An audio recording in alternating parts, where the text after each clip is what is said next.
Viewers कैसे हैं आप सब? यकीनन ठीक होंगे। आज हम कहानी के अगले पार्ट की तरफ जा रहे हैं। थोड़ी देर में पार्वती सुमतिया काकी और अहना मंदिर की सीढ़ियां चढ़कर मंदिर में चली गई थी। सुमतिया काकी और पार्वती ने तो सीढ़ियां चढ़ने से पहले अपनी जूतियां उतार दी थी, मगर अहना ने जूती नहीं उतारी थी। जैसे सीढ़ियां चढ़ते हुए सुमतिया काकी ने देख लिया था। ए अहना की बच्ची, चल जा जूती उतार कर आ। पार्वती समझाया कर अपनी बेटी को, अब छोटी नहीं है, कद तो देख, सरू के पेड़ की तरह निकाल रही है। इतनी सी बात नहीं समझ पा रही? माता जी, मैं इसे अभी बताती हूँ, पर अभी बच्ची है। पार्वती को कुछ शर्मिंदगी हुई। बच्ची है, इतनी बच्ची भी नहीं है, 10-12 साल की हो गई है। अब तो जवानी को कदम छू रहे हैं इसके। जब तक इसका भाई आएगा तब तक ब्याहने के काबिल हो जाएगी। सुमतिया काकी की ये बात पार्वती को एक ताना ही लगी थी, जिसकी उसे तकलीफ हुई। सुमतिया काकी ने एक तरह अपना मुंह बना बुरा सा मुंह बना लिया था, और इस बात का एहसास पार्वती को भी हो गया था। आना, चल जूती उतार के आ। अच्छा माता श्री, हम जाते हैं। आना अपना समूह बनाकर वहीं से मुड़ी। सीढ़ियाँ उतरकर आना ने अपनी चप्पल उतार दी थी। जब वो चप्पल उतार कर एक तरफ रख रही थी तो दूर से ही उसे घोड़ों के चापों की आवाज़ सुनाई दी। आना की नज़र उसी जानिब उठ गई थी जिस तरफ से घोड़ों के चापों की आवाज़ सुनाई दे रही थी। आवाज़ सुनकर उसका दिल दहशत ज़दा हो गया था। ये अंग्रेज़ फ़ौज के घोड़ों की आवाज़ थी, जिन्हें सुनकर वहाँ पर मौजूद सब लोगों के दिल दहशत ज़दा हो गए थे। लोग अफरा तफरी में इधर उधर भागने लगे थे। सुर्ख और सफ़ेद रंग की वर्दी में मलबूस अंग्रेज़ फ़ौज के सिपाही बड़ी शान से घोड़ों पर बैठे थे। ये तकरीबन 20 के करीब घोड़े थे, जिन पर अंग्रेज़ सिपाही सवार इतनी बड़ी तादाद इतनी सवार बड़ी तेज़ी से उस रास्ते से अपने घोड़ों को दौड़ाए जा रहे थे। जब अंग्रेज़ सिपाही वहाँ से गुजर रहे थे, आना को लगा शायद उसका दिल ही बंद हो जाएगा। आना ने अंग्रेज़ फ़ौज की दहशत के बारे में सिर्फ सुना था, मगर आज उसने इस दहशत को महसूस भी कर लिया था। उसने जो सुना था वो सच पाया था। वो अक्सर अंग्रेज़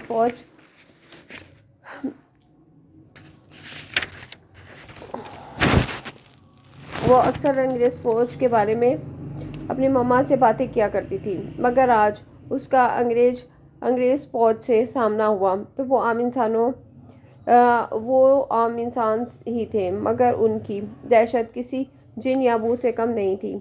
जैसे ही अंग्रेज़ फ़ौज के सिपाही आना के करीब से गुजरे, उसे पीछे से अपनी माँ पार्वती की आवाज़ सुनाई दी। आना, आना बेटी, मेरी बेटी, ऊपर आ जा। मेरी बच्ची आना।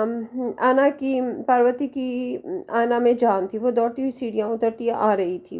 उसे पता था कि उसने अपनी बेटी को इस फौज से कितना डरा रखा था कि वो घर से बाहर ना जाए, और वो इर्द गिर्द के हालात से तो वाकिफ़ ही थी। इसलिए वो नहीं चाहती थी कि अपनी बेटी घर से बाहर निकले कि उसकी बेटी घर से बाहर निकले। पार्वती की आवाज़ सुनकर आना खड़ी हो गई, और पार्वती को देखकर उसकी जान में जान आ गई। माता श्री, आना तो ठीक तो है ना? पार्वती ने आते ही आना को अपने सीने से लगा लिया। माता जी श्री, हम ठीक हैं। माता जी, ये अंग्रेज थे जिनके बारे में आप हमें बताती थी? हाँ मेरी बच्ची, ये अंग्रेज ही थे, बहुत बुरे होते हैं। पार्वती हाथ पकड़कर आना को ऊपर मंदिर में ले गई। मंदिर में काली माँ की मूर्ति के सामने हाथ जोड़े और आंखें बंद किए पुजारी पूजा के मंत्र पढ़ रहा था, जबकि बाकी लोग पीछे खड़े हाथ जोड़े और आंखें बंद किए पूजा कर रहे थे। पार्वती भी उन लोगों के साथ जाकर खड़ी हो गई और पूजा करने लगी, जबकि आना का ध्यान इधर उधर था। एक तो वो अंग्रेज फौज का सामना करके दहशत ज़दा हो गई, दूसरी तरफ उसके सामने काली माँ अपनी लाल जुबान खोले आना को देख रही थी, जिसको देखकर आना को डर महसूस हो रहा था। पुजारी जी पूजा से फारिग हो गए थे और अब पूजा की थाली पकड़कर वहां पर मौजूद सब लोगों को प्रसाद देने लगे थे। प्रसाद लेकर सब लोग मंदिर से वापस जाने लगे, जबकि पार्वती और सुमतिया काकी अभी भी मंदिर में ही मौजूद थी। पुजारी जी इन्हें प्रसाद देकर अभी आगे बढ़े ही थे कि सुमतिया काकी ने इन्हें बुला लिया। पुजारी जी, हमें क्षमा कीजिए, कुछ दिन पहले आपसे रात के समय पूजा के बारे में बात हुई थी। पार्वती बिटिया को थोड़ा कठिन लग रहा है रात के समय पूजा के वास्ते आना। आप इसका कोई और हल बता दें, मगर कौशल्या देवी को तो पोता हर हाल में चाहिए। बहुत इलाज करवाए मगर पुजारी जी कोई फ़ायदा नहीं हुआ। जो पूजा आपने बताई है वो बहुत कठिन है पुजारी जी। आधी रात के वक्त मंदिर में आना, हालात कुछ अच्छे नहीं हैं पुजारी जी। मंदिर में मौजूद पुजारी जिसके तन पर सिवाय एक लुंगी के और कुछ ना था, उसने अपने माथे पर सुर्ख स्याही का तिलक लगा रखा था। सर से गंजे मगर सर के पीछे थोड़े से बालों की एक लंबी सी चोटी थी। पुजारी जी बड़े गौर से पार्वती को देख रहे थे। सर से लेकर पांव तक पुजारी की नजरें पार्वती की तरफ को कितनी तकलीफ दे रही थी, इस बात का एहसास सिर्फ पार्वती को ही नहीं, उसके साथ खड़ी उसकी बेटी आहना को भी हो रहा था।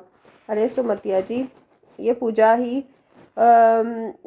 इस मकसद के लिए बनाई गई है कि नारी अपनी मर्जी से रात के समय देवी माँ को खुश करने आए और फिर देवी माँ उसकी झोली में एक नन्हा लाल डाल देती है।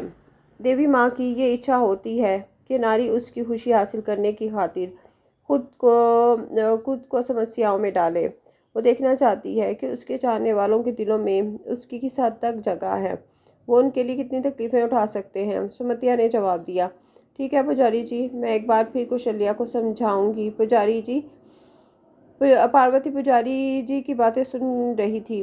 उसे एहसास हो रहा था कि आने वाले वक्त में उसे क्या करना है। वो सोच में मुब्तला हो गई थी कि शायद उसका पति रामदीन उसे ना आने दे, मगर बेटी की ख्वाहिश तो उसके दिल में भी मौजूद थी। अच्छा पुजारी जी, अब आप हमें आज्ञा दें, हम फिर कल हाजिर होंगे पूजा के लिए। जी सुमतिया जी, भगवान आपकी रक्षा करें। घर आते हुए तमाम रास्ते पार्वती यही सोचती रही कि आखिर बगैर तकलीफ उठाए उसे बेटा क्यों नहीं हो जाता। या बेटे की इतनी ज़रूरत ही क्या है, एक बेटी है ना उसके पास। क्या ना रामदीन को वो सारी खुशियाँ नहीं दे सकती जो एक बेटा दे सकता है। मगर उसकी सास को कौन समझाए। कौशल्या को तो इसी दिन पार्वती की बदतरीन दुश्मन बन गई थी जिस दिन उसने अना को पैदा किया था। अना की पैदाइश कौशल्या देवी के लिए एक बहुत बुरा शगुन साबित हुई थी। उसे बेटियों से शदीद नफरत थी। अब याना की पैदाइश नहीं हुई थी, कौशल्या ने पोते के सपने देखना शुरू कर दिए थे। जब हना का जन्म हुआ तो कौशल्या ने 3-4 दिन तक हना का चेहरा ना देखा। अगर कौशल्या का बस चलता तो वह हना को उसी वक्त मार देती, मगर पार्वती और रामदीन की वजह से वैसा ना कर सकती थी।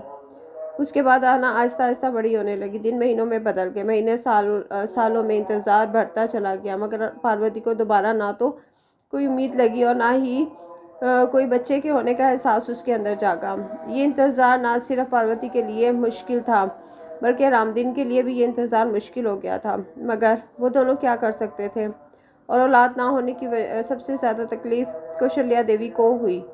पार्वती शादी के बाद भी दुबली पतली ही रही, इसके खदोखाल में कोई बदलाव ना आया और इसकी वजह कौशल्या देवी थी जिसने दिन रात ताने दे देकर पार्वती का जीना हराम कर रखा था और पार्वती के हलक से एक एक निवाला उतारना मुश्किल हो जाता था।